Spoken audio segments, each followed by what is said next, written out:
الحمد لله رب العالمين، والصلاة والسلام على رسوله الكريم وعلى آله وأصحابه أجمعين. أما بعد، السلام عليكم ورحمة الله وبركاته. بإذن الله تعالى این حلقه 73 از آموزش کلمة التوحید لا اله الا الله محمد رسول الله می باشد که معنیش نیست معبود بر حق بجز الله و محمد صلی الله علیه و سلم رسول الله هستند. در این حلقه نیز ان شاء الله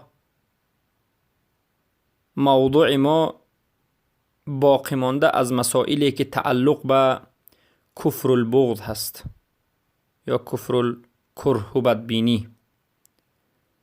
بغض یعنی بد دیدن، کفر بغض یا بغض الکفری، این چگونه بغض است، چگونه بدبینی است. اساسش و سبب این کفر، این اصلی کفر در بغض یعنی بغضی که یا همه آن نمودهای بغضی که اصل محبت الله را از انسان نابود بکند. این نمود بغض بد دیدن، یعنی بغض معنیش بد دیدن، این نمود بدبینی انسان را به کفر میبرد. علما میگن سبب کفر در بغض این است که اصل محبت الله را از انسان بیرون بکند. وقتی که اصل محبت از قلب انسان نسبت الله، نسبت دین، شریعتش، توحید، شهادتین بیرون شد، پس همین بغض انسان را کافر میکند. بغضی که اصل محبت الله را از انسان نابود بکند، اصل توحید را نابود بکند، اصل شهادت لا اله الا الله محمد رسول الله را نابود بکند، اصل رضا بودن به تقدیر الله را نابود بکند. پس این نمود بغض است که انسان را به کافری میبرد، انسان را کافر میکند. پس این بغض و بدبینی نمودها دارد.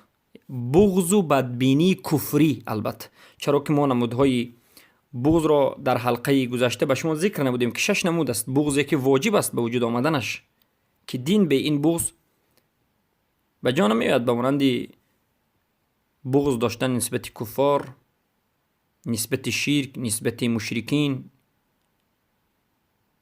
نسبت طاغوت ها، که این واجب است و فرض عین به هر یک مسلمان است. بغض حرام، بغض کفر، بغض مکروه، یا که بغض بعد از این می شود مستحب و اکراه. بارک الله فیکم که این همه به شما ذکر شد. اما بغض کفری، بغضی که کفر هست، نمودها دارد. اولا نمود این است که یک بنده ربش، معبودش الله رب العزت و الجلال را بد بیند. علما میگن این قسم به نهایت نادر است، کمیافت است. یک مسلمان نمیتواند که الله سبحانه و تعالی را بد بیند، یا که یک انسان مسلمان، یک بنده الله، توحید الله را، یگانگی الله را بد بیند، یا عبادت الله را بد بیند، یا که اخلاص در عمل را نسبت الله سبحانه و تعالی بد بیند. یعنی عملی که خالصانه میکند، همین عمل را خالصانه به خاطر الله کردن را بد بیند. این همه نمودهای بغض کفری هست. یا که بنده بد بیند چیزی از صفات الله سبحانه و تعالی را، از نامش، از فعلهایش، یا ناراضی شود از الله سبحانه و تعالی، یا اعتراض به الله بکند، یا از قضای و قدر الله ناراضی باشد، یا از حکم الله،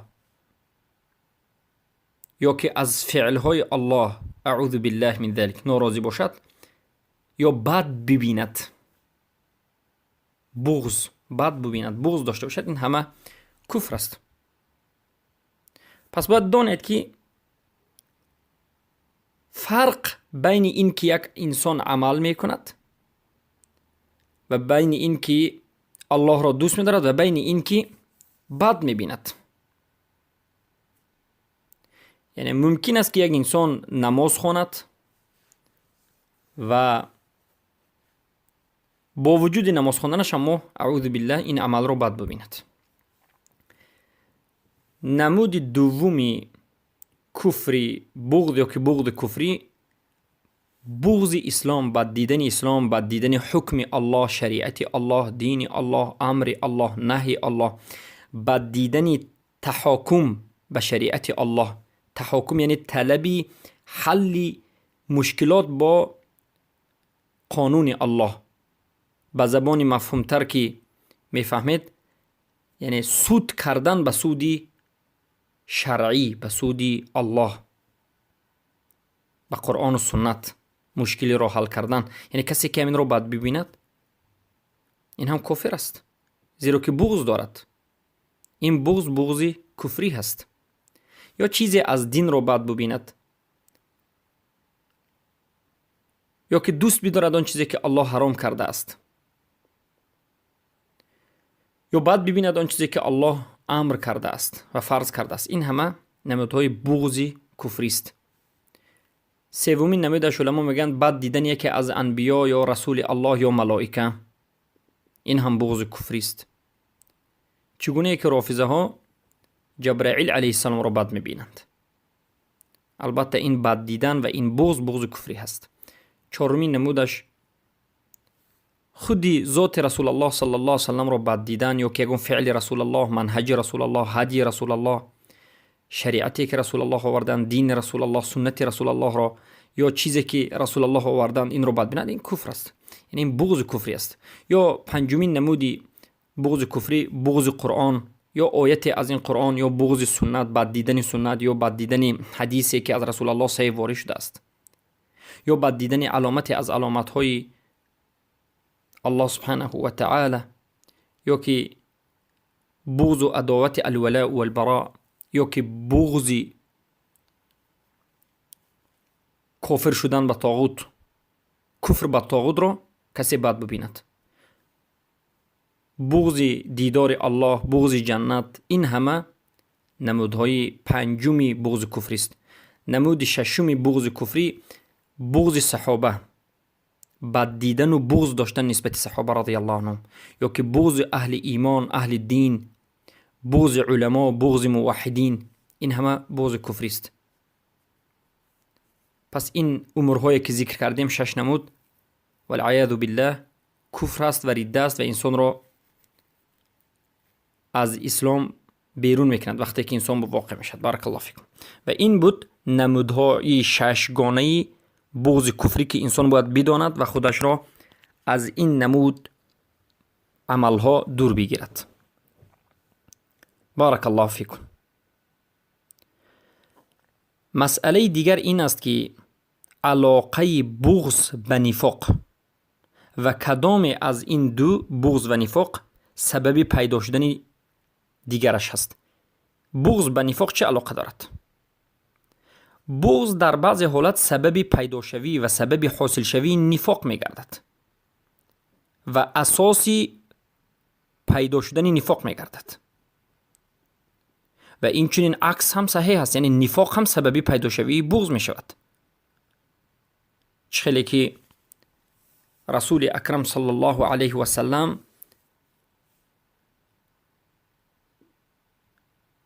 در معنای سخنشان این چنین آمده است که بغض این علامت نفاق است. یعنی بغضی که انسان کنترل خودش را از دست بدهد، این علامت نفاق است.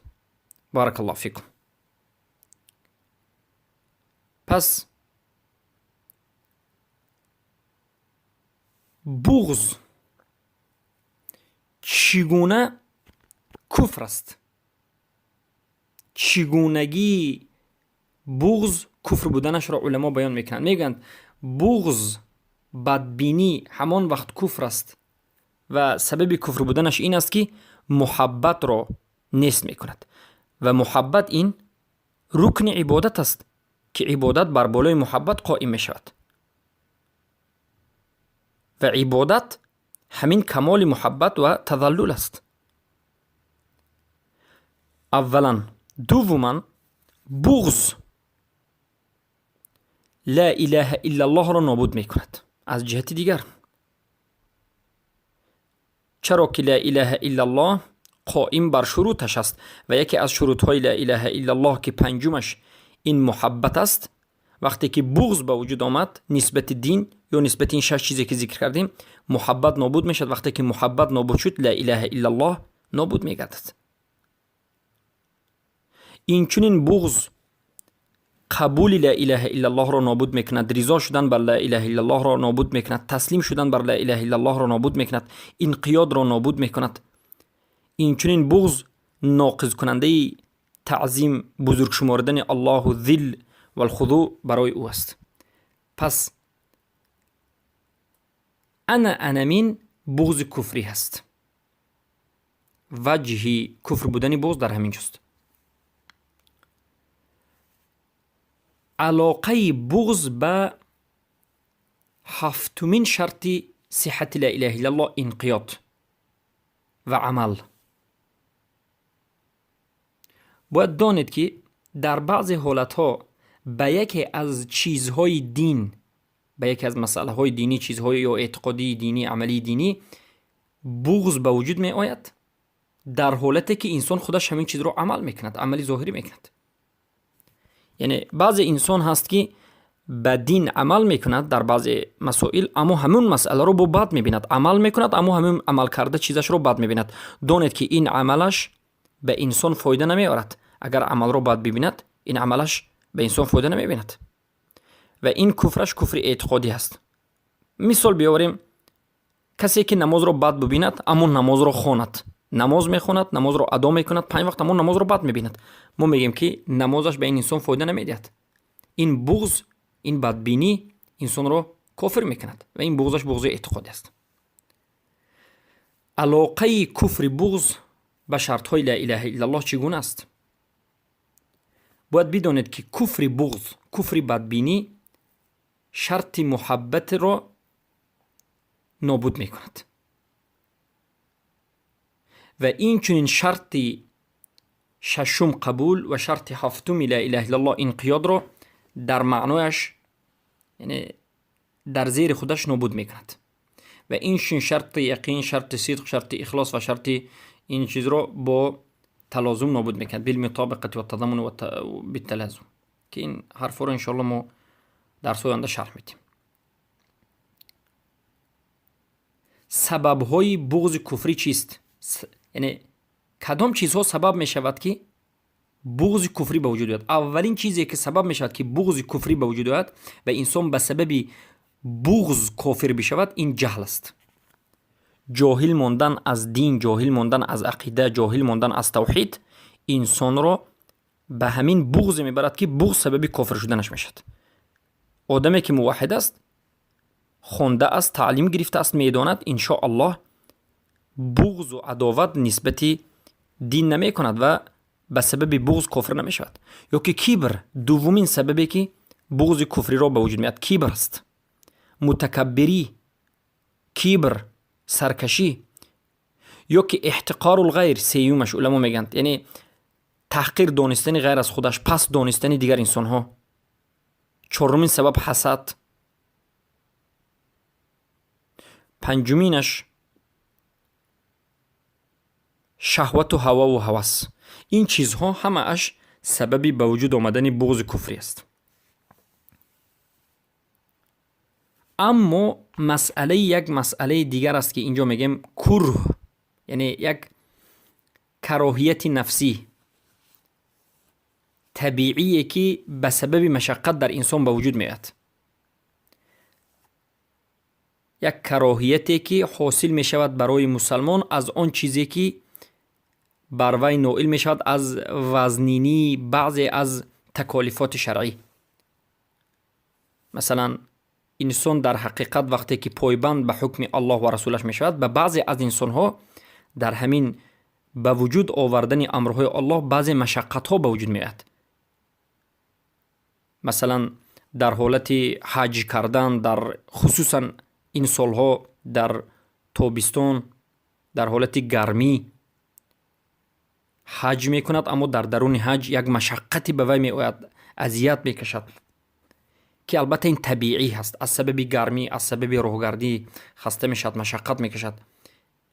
نه به همه، البته به بعضی از انسان‌هایی که ایمان ضعیف دارند، اما این کمی کره و بدبینی که در این حالت از سبب وزنینی بعضی عمل به وجود می آید، این رو ما کفر نمی نامیم، بلکه این کره یک بدبینی یا که ناراحتی میگیم، ناراحتی طبیعی.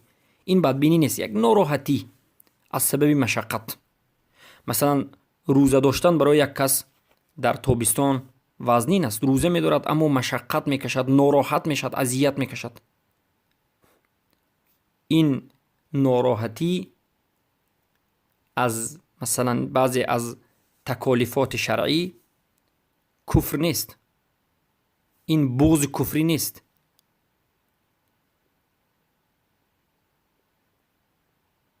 و این کره و بدبینی اعتقادی نیست، بلکه این کره طبیعی هست. چه خیلی که الله سبحانه و تعالی در سوره بقره آیه 216 میگه کتب علیکم القتال و هو کره لکم، به شما جنگ کردن در راه الله فرض شد، در حالتی که همین عمل برای شما ناراحت کننده است، یعنی نامعقول است. در حقیقت همین چنین است. و این چنین حدیث عبادة بن ثابت اومده است، حدیث که بیعنا رسول الله صلی الله علیه و آله علی المنشط والمکره، رسول اکرم صلی الله علیه و سلم از ما بیعت بگرفت در حالتی که ما رسول الله را اطاعت بکنیم، هم در حالت منشط او منشط، یعنی در حالت خوشحالی و در حالت ناراحتی. و در حدیث دیگر آمده است که والله علم امام بخاری روایت میکنند حفت الجنة بالمکاره، انسان به یک چیزهای ناراحتی، مشقت، وزنینی به جنت داخل میشد. پس بارک الله فیکم، این بود مسائل بغض. و با همین به شما تمام مسئله هایی که تعلق به کفر بغضی و کفر بدبینی و کره اعتقادی بود بیان گشت. و تا اینجا ما به شما